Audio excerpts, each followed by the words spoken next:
I tricked my students with this exercise. See, a lot of them tell me that as soon as their drawing outline is covered by the paint and disappears, they get lost, and this is where things start to go downhill. And if you ever felt the same way, I have two words for you: edge control. See, the challenge is to go from the line of the drawing to the edge of the painting. Line and edge are two different things, and you need to learn how to go from line to edge. And this is why I created this tricky little cast here. The goal here is to paint the volume of this cast with the lights and the shadows while maintaining the divide between the light green side and the dark cyan side, separated by this hard diagonal edge. And this tutorial is part of the Atelier of Figurative Arts, which means that if you're up for the challenge and want to follow along, the only thing you have to do is use the links in the description below. So here's what you'll need to start painting this cast. First, you're going to need some oil paint. Here I'm using titanium white,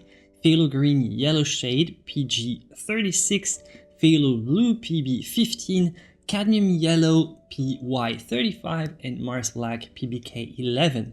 For brushes, we need various sizes, but to retain edge control and really work on avoiding to lose the outline too much, work around the lines, and we want to use a technique that's very precise called tiling. I already made a video if you want to check it out. It's going to be in the corner here. Tiling means that we're going to be juxtaposing small and precise brush marks starting from one corner to the other. For the rest, we'll need a palette knife, a little bit of medium, and a painting surface. I'm using specially prepared oil painting paper here, but choose the surface that you prefer. If you're not quite sure about all the materials you should get to get started, I can only recommend my practical guide to oil painting, now available in its 4th edition on my brand new store. So check out the links in the description if you're interested. For the setup, you want to download the reference picture and either print it if you have a good quality printer, or place a screen vertically next to your easel. You want to place them both at a 90-degree angle side by side. For the initial drawing outline, we're not going to make things complicated.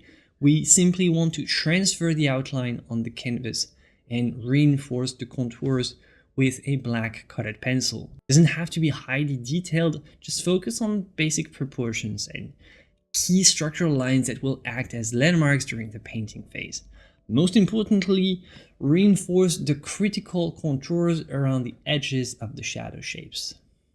We're going to be using the shadow shapes a lot, and this is where the most interesting edges are going to be. So we really want to focus on the shadow shapes and the edges of the shadow shapes. For the light green and for the dark cyan, I'm going to always try to adopt the same strategy, is mix one highlight, local, midtone, and shadow.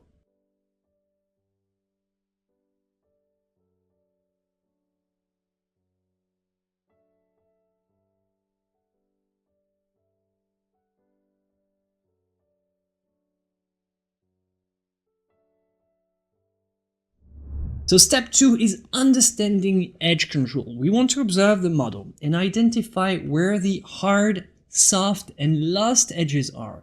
Hard edges occur when there are sharp contrasts in value, color, or form, i.e. the top line against the background or the diagonal line between the two hues. Soft edges are where transitions are more gradual, such as the curve here, or this place here where you can't really exactly see the lines separating the two sides.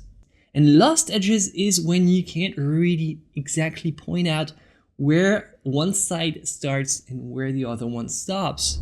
The very beginning of our method starts with a black background. Just don't worry too much about it. Cover the background with a black flat area. We're going to be using the background strategically to compare it to the values in our subject. We're going to try to compare the value difference between the background and some key elements in the contour of our subject. And our main strategy for this entire piece is going to be going from one area to the next and comparing the gradual transition or the edge separating two big zones, if there is an edge. So step 3, let's start with the tiling approach. So with the tiling approach, we start with tiles. We apply patches of color directly by observing the edge quality in each area, and we try to nail the edge quality immediately as we lay down the little patches of color side by side and next to each other. We apply color patches directly by observing the edge quality in each area, and we do it precisely with deliberate strokes. And even if it means that we only do a fraction of a much larger transition, we do it deliberately for each little small area. And we go from tiny area to tiny area side by side. We use precise, deliberate strokes for hard edges and lightly feathered, lightly blended strokes for soft edges. And we try to deliberately understand the quality of the edges as we lay down over the outline of the drawing. Of course, it's always a lot easier to transform the line of the drawing into a hard edge for the painting. It's more tricky for soft edges, but we can try to work it out by going deliberately and using very precise blending of the strokes with the tiling approach. You really want to keep the underlying outline in control. You want to keep the position of the outline in mind as you very intentionally create your edges. So in a way, you never really lose your drawing outline because it's immediately transformed into edges, and edges are much better for us as painters than lines, because lines are just a mere abstraction, whereas edges actually look realistic and create a really great sense of volume and form. And with this exercise, you're going to learn how to adjust your brush pressure, your brush direction, and to keep things very intentional to control the sharpness of each edge. Obviously, the number one difficulty of this subject is going to be painting this diagonal cross section, which also crosses some soft shadow areas with soft edges. You're going to have to rely on the entire variety of edges and use it at your advantage to create a realistic impression of the form. Step 4 is going to be refining the edges and refining the transition. So step 4 is only available once the entire surface has been covered with paint.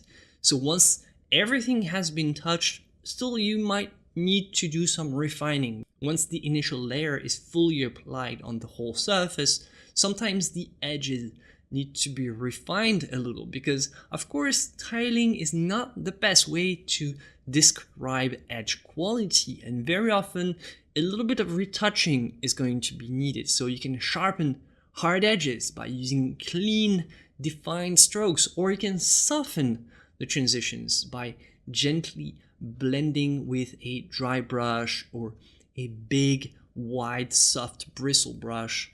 You can create some really lost and found edges where some contours fade into the background. You really want to add a sense of depth, a sense of volume. You want to go around, continuously compare edges to maintain variety and to really create this realistic sense of form. At this point, you have no indication of where your previous lines were. When you prepared your drawing outline, you had the lines, now they're not visible anymore, but you have your edges. You have to rely on edges, and now you only think as a painter. When you think with lines, you think as a draftsman. When you think with edges, you think as a painter. You need to operate this transition mentally in your head, and you need to deliberately practice operating this transition with this little exercise here. For your final touches, you can add highlights with crisp, hard edges to draw the eye to a certain focal point or to a certain textural effect. You want to deepen the shadows with subtle, soft edges to enhance the realism. More importantly, you want to step back frequently to evaluate the balance between hard, soft edges in the overall composition compare to your model, and see if what you have in your subject is realistic enough.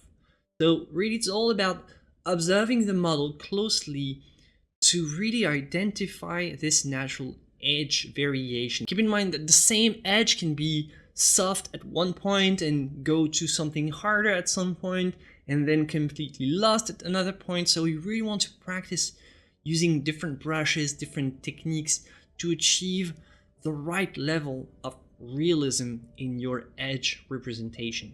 You want to balance hard, soft, and lost edges to guide the viewers into the volume of the form and create the best impression of realism. A common mistake to avoid is using the same edge quality throughout the entire piece, which obviously will make the painting look very flat and unrealistic. Another mistake is overblending, which can erase some important hard edges. This is one thing that a lot of beginners struggle with, because the brush is not naturally made to produce hard edges. Creating hard edges is not the strongest point of a brush out of the box. Take some getting used to. It's possible. You can create some very hard edges with a brush, freehanding it. But it's something that you need to get used to. The natural tendency of the brush is to flow and overblend. You want to avoid that. You want to practice painting those hard edges. You want to keep those edges under control. Make them sharp when they need to be sharp. Make them soft only when it's necessary. I really believe that by practicing edge control, practicing moving from line to edge with this exercise, you can really improve the sense of realism in your paintings. So if you want to share your results and show your paintings, you can post your pictures in our Discord. You'll find the link in the description. This is another video that might be interesting to you. And as always, my friends, I'll see you for the next one. As always, joy and inspiration to you. Bye.